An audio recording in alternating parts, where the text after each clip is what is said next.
Makalipas ang klase ay naupo muna sina Green at UGT sa isang maliit na tindahan sa gilid ng kalsada. Tahimik na umiinom si Green ng lemon juice habang may tissue pa sa ilong matapos ang nakakahiya nitong nosebleed. Napatingin si UGT rito at seryosong tinanong kung kailangan ba nitong magpatingin sa ospital. Ngunit mabilis na umiling si Green at sinabing hindi naman kailangan ng dragon ang ospital dahil maayos na ang pakiramdam niya. Tahimik namang napaisip si UGT. Hindi pa rin ito maintindihan kung bakit bigla na lang nagdugo ang ilong ni Green gayong wala naman itong natamong injury. Bahagyang nahiya si Green at mabilis na umiwas ng tingin. Mahina nitong sinabing paano niya malalaman ang dahilan yun. Agad pa nitong binago ang usapan at pinuri ang pagsayaw ni UGT.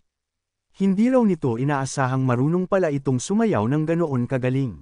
Curious nitong tinanong kung saan ito natuto. Ngunit nang marinig ang tanong ay tila may malalim na alaala ang sumagi sa isip ni UGT. Unti-unting lumamig ang ekspresyon nito habang may naaalalang isang babae na minsang nagturo sa kanya kung paano sumayaw. Masaya itong binibilang ang bawat hakbang habang pinupuri siya at sinasabing balang araw ay magiging magaling din siyang dancer. Sandaling natahimik si UGT habang tila nalulunod sa alaala. Pagkaraan ay maikli lamang nitong sinabing hindi naman talaga siya natuto. Napansin ni Green ang pagbabago ng mood nito kaya hindi na ito nagtanong pa. Tahimik nitong inalis ang tissue sa ilong bago muling ngumiti. Maya-maya ay tumayo ito at tinanong kung may gagawin pa ba si UGT pagkatapos ng klase. Simple lamang ang sagot nito. Wala raw. Agad namang inayos ni Green ang buhok at masayang nagmungkahi na gumawa sila ng masayang bagay ngayong araw. Samantala, sa kabilang panig ng mundo, maliwanag na sinisinagan ng buwan ang Moscow, Russia. Sa ilalim ng isang lihim na research facility ng Invisible Organization ay nagkakagulo ang buong lugar. Mabilis na kumikislap ang warning lights habang umaalingaw-ngaw ang malalakas na alarm. Sa gitna ng kaguluhan ay may isang babaeng desperadong tumatakbo habang nakakalat sa paligid ang mga bangkay ng guards. Galit itong nagmumura habang pilit tumatakas. Sa isip nito ay kulang ang mga taong kayang humadlang sa halimaw na sumalakay kaya kailangan nitong makaalis upang maprotektahan ang headquarters. Ngunit bago pa ito makalayo ay biglang may malamig na boses na narinig mula sa likuran. Tahimik na tinanong ng guardian kung saan ito nagmamadali. Agad na napalingon ng babae at nabigla sa nakita. Diretsahan namang sinabi ng guardian na may hinahanap ang master nito. Isa raw itong X-type, isang top-tier commander demon. Galit namang tumanggi ang babae at sinabing hindi siya magsasalita kahit patayin pa siya. Ngunit walang emosyon na gumamit ng shadow ang guardian at agad itong sinakal. Malamig nitong ipinaliwanag na matapos pumatay ng napakaraming demonyo ay may isang bagay na natutunan nito. Kapag malapit na raw ang kamatayan, kusa nang nagsasalita ang instincts. At kapag masyado nang masakit, para ka na lamang puppet na naputulan ng tali. Maya-maya ay bumagsak ang babae sa sarili nitong dugo bago tuluyang mawalan ng malay. Matapos iyon ay agad nagpadala ng report ang guardian kay UGT. Ayon dito, natagpuan na nila ang X-type specimen at taliwas sa mga nakaraang impormasyon, isa pala itong babae. Bahagyang natigilan si UGT sa narinig. Iba ito sa mga naunang regression. Tahimik nitong naalala ang Prototype X, isang napakadelikadong mabiing na may kakayahang i-connect ang isip ng hindi mabilang na ma-people. Habang mas tumatagal ang existence nito ay lalo rin itong nagiging mapanganib at mahirap kontrolin. Kaya sa bawat cycle ng buhay niya, isa ito sa mga una niyang inaalis. Ngunit sa pagkakataong ito ay tila may malaking pagbabago. Tahimik niyang ginamit muli ang kapangyarihang sumusubaybay sa malas mula sa Horizon of Destiny. Habang pinagmamasdan ang resulta ay napaisip siya na malamang may kinalaman ang kakaibang interference sa pagbabago ng X-type. Sa isip niya, hanggat naaalis niya ang mga nilalang na sumisira sa mundong ito, maaayos pa rin ang lahat. Bigla namang narinig ni UGT ang masiglang boses ni Green. Agad siya nitong tinawag at niyayang lumapit. Pagdating niya ay bahagyang iniangat ni Green ang kurtina ng fitting room. Mahiyain ngunit may halong pang-aasar nitong ipinakita ang Ling Eerie na sinusukat. Mahina pa nitong tinanong kung bagay ba iyon sa kanya. Agad namang umiwas ng tingin si UGT at tila bahagyang natigilan sa nakita. Hindi makapaniwalang tinanong nito kung ano ba talaga ang ginagawa ni Green. Ngunit parang walang mali siya lamang nang ngumiti si Green. Paliwanag nito, paparating na ang summer kaya normal lang bumili ng ganoong gamit. Pabiro pa nitong niyayang lumapit si UGT para mas makita ng maayos. Napailing na lamang si UGT habang pilit ipinapakitang wala siyang pakialam. Ayon dito, nag-e-enjoy lang sila sa paglabas pero nadadamay pa siya sa mga kalokohan. Bigla namang napaisip si Green at tila may realization. Napangiti pa ito habang pabirong tinatanong kung may iba bang iniisip si UGT. Tahimik lamang siyang sinabihan ng lalaki na tigilan na ang pang-aasar. Makalipas ang ilang sandali ay sabay silang naglakad. Pabiro pa nitong sinasabing imposibleng hindi tumingin si UGT. Ngunit paulit-ulit lamang itong tumatanggi. Maya-maya ay inamin ni Green na hindi naman talaga iyon ang sadya nila. Napangiti ito habang sinasabing bibili talaga sila ng regalo para sa mga bata. Naalala nito ang luma at halos sirang teddy bear ni Gio kaya gusto nitong bilhan ng bago. Habang nandoon na rin ay balak din nitong bumili ng regalo kina Gold at Red. Nagtanong si UGT kung ano ang gusto ng dalawa. Agad namang sinabi ni Green na si Gold ay masaya na sa magagandang damit at simpleng gamit. Nang mapag-usapan naman si Red ay bahagyang napangiti si Green. Naalala nitong may gusto raw bilhin si Red matapos manood ng pelikula noong nakaraan. Matapos ang usapan ay nagpasya silang maghiwalay muna para mas mabilis matapos. Si Green ang bahala sa regalo ni na Gold at Red habang si UGT naman ang bibili para kay Gio. Tahimik namang pumayag si UGT. Habang pinagmamasdan siyang papalayo ay tila may gustong sabihin si Green ngunit pinili na lamang nitong ngumiti.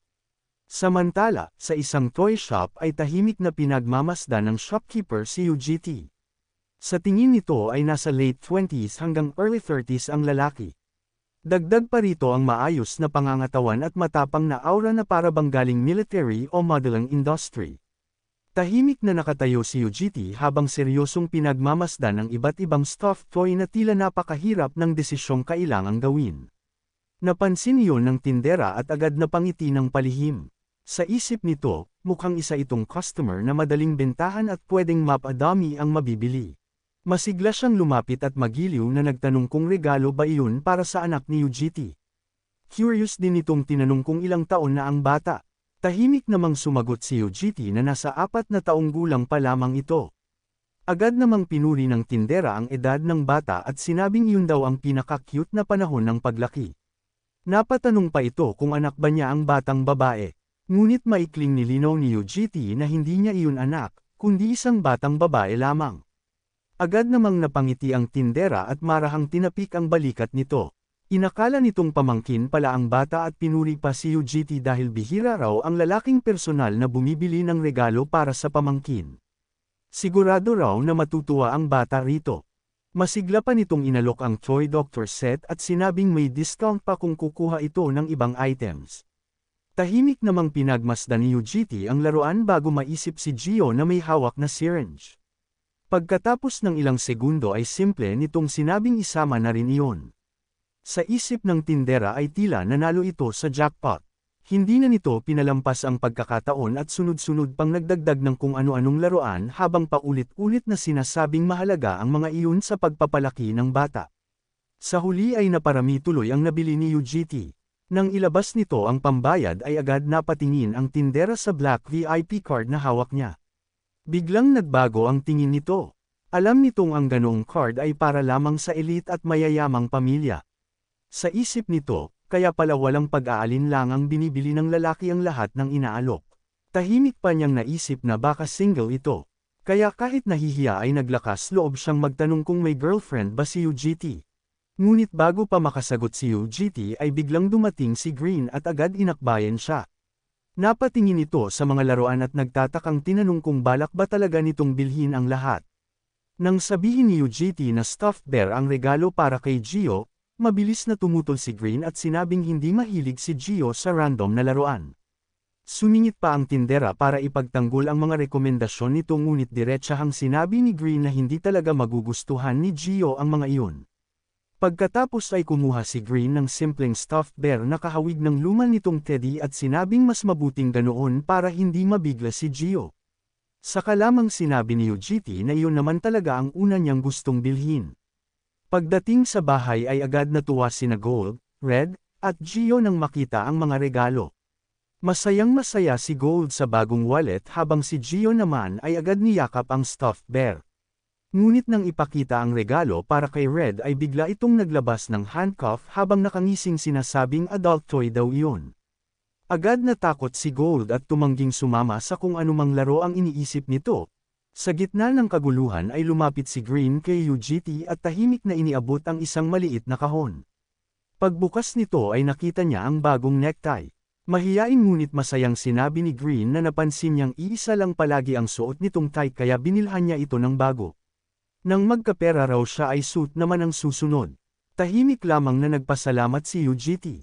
Maya-maya ay nagtanong siya kung bakit wala siyang regalo para kay Green.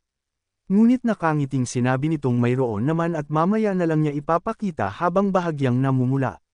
Lumipas ang ilang linggo. Isang gabi ay ipinatawag ni UGT ang guardian at sinabing mawawala siya ng 3 araw kaya kailangan nitong bantayang mabuti si Gio. Habang nakatingin sa natutulog na si Red, sinabi rin nitong isasama niya si Uram. Kinabukasan ay nagsimulang magtipon ang mga estudyante para sa Simulated Great War, isang survival battle sa virtual dungeon na tatagal ng 2 araw at 3 gabi. Bawat grupo ay bubuuan ng 3 estudyante kasama ang isang Guardian Tactical Commander bilang navigator.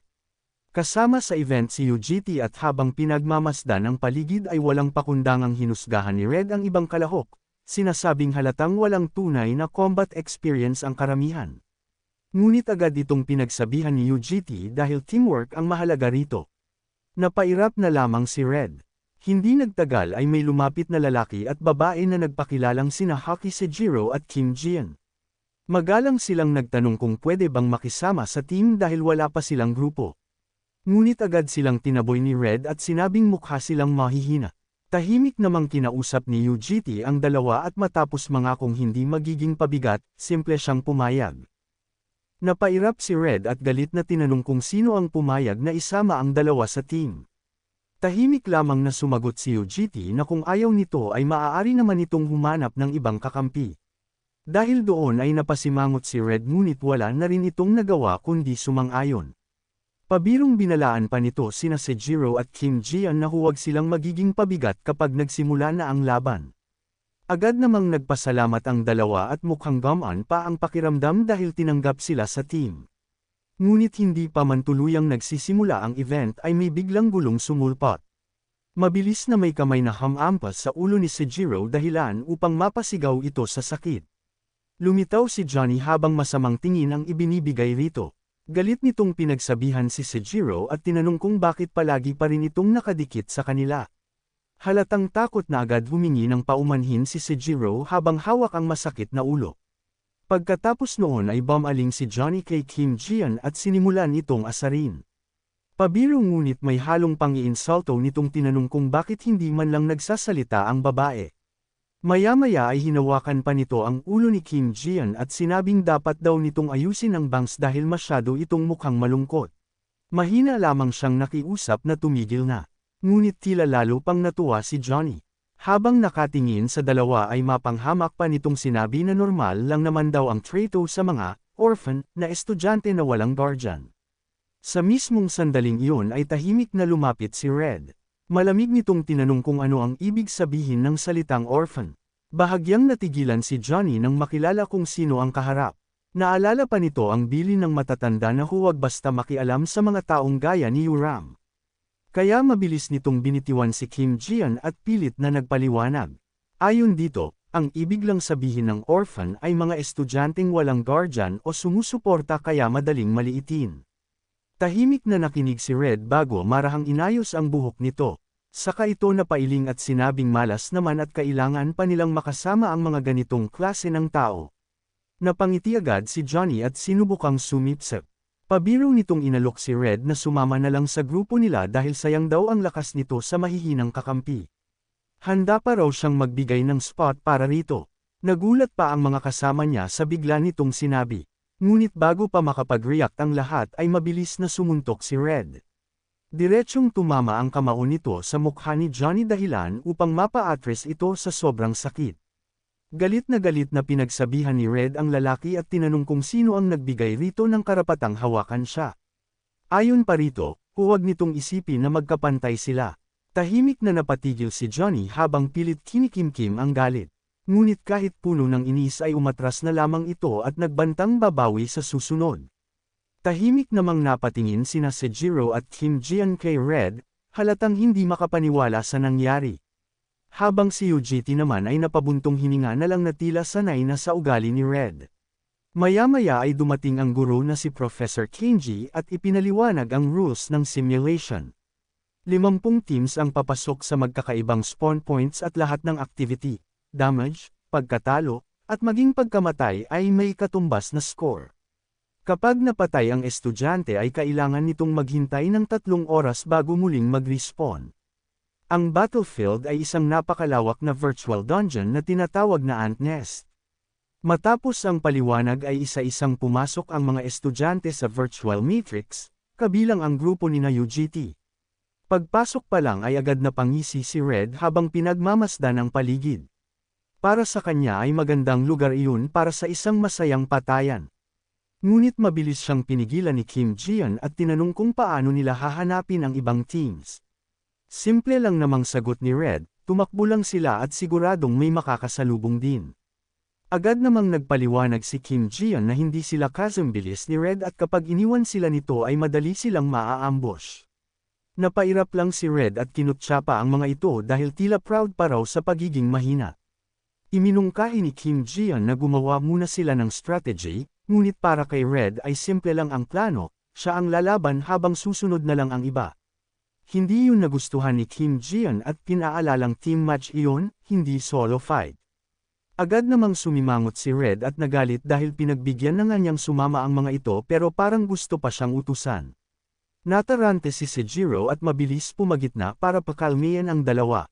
Doon na nagsalita si UGT at malamig na tinanong kung may target ba silang team o ilang grupo ang balak pabagsakin. Nagulat si Kim Jian at sinabing hindi ganoon kadali dahil bawat grupo ay may tactical commander kaya mahirap basta umatake. Napailing lang si Red bago ngumisi ng may kumpiyansa. Simple lang daw ang plano, kapag may nakita silang team, buburahin agad nila.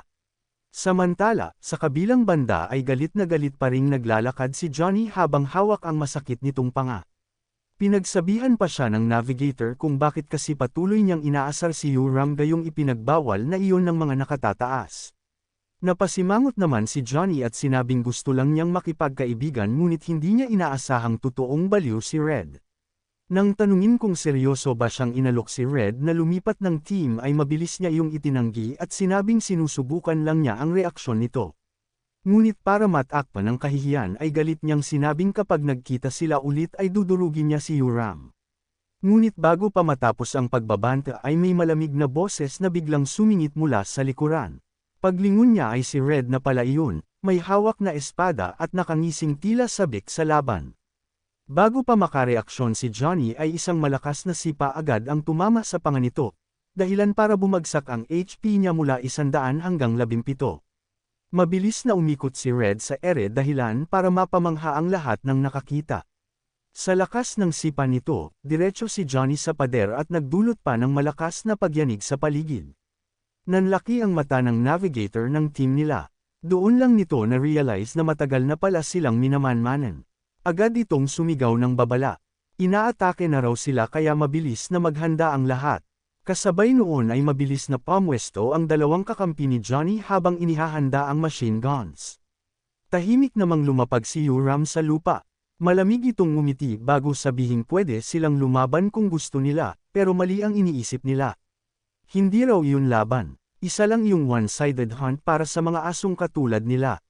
Walang pag-aalinlangang nagpaputok agad ang isang teammate ni Johnny. Pero sa bilis ni Yuram, madali nitong naiwasan ang lahat ng bala. Nataranta agad ang isa pang kalaban at napasigaw na huwag siyang lapitan. Ngunit sa isang kisap mata ay nasa harapan na agad niya si Yuram. Walang pag-aalinlangan nitong ibinagsak ang espada at agad na naubos ang HP ng kalaban. Pero bago pa tuluyang matapos, may isa pang sumugod mula sa gilid. Sa halip na umiwas, diretsahan niyong hinarang ni Yuram gamit ang espada. Nagulat ang umatake. Sigurado kasi siyang mananalo siya dahil mas mabigat ang armas niya at mas mataas pa ang pwesto niya. Sa tingin nito, imposibleng matalo siya sa simpleng lakasan. Pero hindi pelikula ang totoong laban.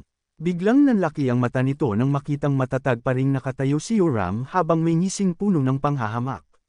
Malamig pa nitong tinanong kung akala ba talaga nito na kaya siyang talunin sa simpleng lakasan ng braso. Kasunod noon ay isang mabilis na hampas. Sa isang iglap ay bumagsak din sa 0 ang HP ng kalaban. Matapos burahin ang buong team, halatang hindi pa rin kontento si Yoram. Naiinis pa itong nagreklamo na hindi man lang siya napainit sa laban. Sakto namang sumigaw si Haki mula sa likuran. May isa pa raw natitira. Napakunot noo si Yoram bago lumingon. Doon niya nakita si Johnny na pilit pang gumagapang sa sahig. Hindi pala sapat ang unang sipa dahil may natitira pa itong 17 hapi. Pagkakita ni Johnny na nakatingin si Yoram sa kanya, agad itong nagmakaawa. Pakiusap daw na huwag ng sipain muli ang mukha niya. Pero kailan ba nakinig si Yoram sa iba? Sa sumunod na segundo ay isang malutong na sipa na naman ang dumiretso sa mukha ni Johnny. Tuluyan nang bumagsak sa 0 ang HP nito. Napahawak na lamang sa ulo ang guardian ni Johnny habang napasigaw na tapos na ang estudyante niya. Samantala, tuwang-tuwang tumakbo si Haki papunta kay Yoram at walang tigil sa pagpuri. Hindi raw siya makapaniwalang mag-isa nitong binura ang buong team. Tahimik namang humanga si Kim Jian. Hindi niya inasahang ganoon pala kalakas si Yoram kaya hindi nakapagtatakang sikat ito. Pero mas ikinagulat niya ang guardian nitong si UGT. Kahit restricted ang mana sensang, agad pa rin itong natunton ang kalaban. Eksakto pa ang timing ng utos nito kay Yoram kaya naging perpekto ang ambush. Sa sobrang galing ng tracking at command nito, sigurado si Kim Jian na dating top-tier combat commander si UGT sa Alliance. Hindi nagtagal ay umalangaw ang system announcement. Opisyal nang eliminated ang buong team 37 at magre-respawn muli makalipas ang 3 oras. Agad namang hinailan ng guardian ni Johnny ang grupo at mabilis na umalis. Tahimik lamang silang pinanood ni UGT bago bahagyang tumango bilang simpleng pagbati sa guardian. Maya-maya ay biglang sumigaw si Haki matapos tingnan ang rankings. Masayang-masaya nitong ibinalita na pang-anim na agad sila matapos pabagsakin ang isang team. Tumango rin si Kim Jian at sinabing kakasimula pa lang naman ang simulation kaya natural lang na mabilis silang umangat. Lalo na at si Yoram ay bumura ng isang buong team nang walang kahit isang scratch. Sa sobrang excitement ay gusto sana ni Haki na yakapin si Yoram. Pero bago pa ito makalapit ay agad siyang pinigilan nito. Galit pa siyang pinagsabihan kung bakit parang baliw itong nakangiti habang siya ang lumalaban. Bilang sniper daw, dapat naghahanap na ito ng magandang pwesto habang siya ang sumasabak sa laban. Napayuko na lamang sina Haki at Kim Jian habang tinatanggap ang sermon dahil aminado silang tama si Yoram. Napasanggal naman si Yoram at mayabang na pinaalala na huwag silang matuwa dahil pang-anim pa lang sila. Sigurado raw siyang first place ang kukunin nila. Wala nang nagawa ang dalawa kundi tumango. Pero hindi pa roon natapos si Yoram. Habang inaayos ang suot ni Haki ay pinagsabihan pa niya itong magsuot ng maayos dahil hindi na ito bata. Sa gilid ay napabuntong hininga na lamang si UGT habang pinagmamasdan ang eksena. Lumipas ang 2 araw at papalapit na sa huling yugto ang Demon Combat Simulation. Sa control room ng virtual dungeon, dumating si Gi habang may hawak na kape. Habang naglalakad ay tinanong nito kung sino ang kasalukuyang nangunguna ngayong huling araw na ng event. Agad namang sumagot ang assistant na Team 1 pa rin ang nasa first place ngunit mahigpit silang hinahabol ng Team 50. Napakunot noo si Gi. Alam niyang puro elite students ang Team 1 kaya nagtaka siya kung sino ang Team 50. Nang marinig niyang team iyon ni Yoram ay agad siyang nagulat. Hindi makapaniwalang napatanong pa siya kung iyong baliw na batang si Yoram nga ba iyon. Tahimik namang ipinaliwanag ng assistant na si Yoram lang ang direct attacker habang sina Haki at Kim Jian ay long-range support lamang. Napailing si Gi habang pinagmamasdan ang resulta. Sa tingin niya ay parang one-woman team lang iyon na si Yoram ang bumubuhat. Pero mas ikinagulat niya ang dahilan kung bakit sila umangat ng husto. Agad ipinakita ng assistant ang movement route ng grupo sa mapa. Pagkakita ni Gi ay literal itong natulala. Halos perpekto ang ruta ng galaw ng team na para bang planadong planado ang bawat kilos. Agad tuloy niyang naisip na baka dating Alliance Battle Commander ang guardian nila. Pero mabilis din niya iyong itinanggi. Dating Battle Commander rin siya kaya kilala niya halos lahat sa larangang iyon. At sigurado siyang hindi pa niya kailanman narinig ang pangalang UGT. At dito muna nagtatapos ang chapter na ito. Kung excited ka sa susunod, huwag kalimutang mag-subscribe at pindutin ang notification bell para updated ka palagi. Shout out sa mga loyal viewers natin, salamat sa walang sawang suporta.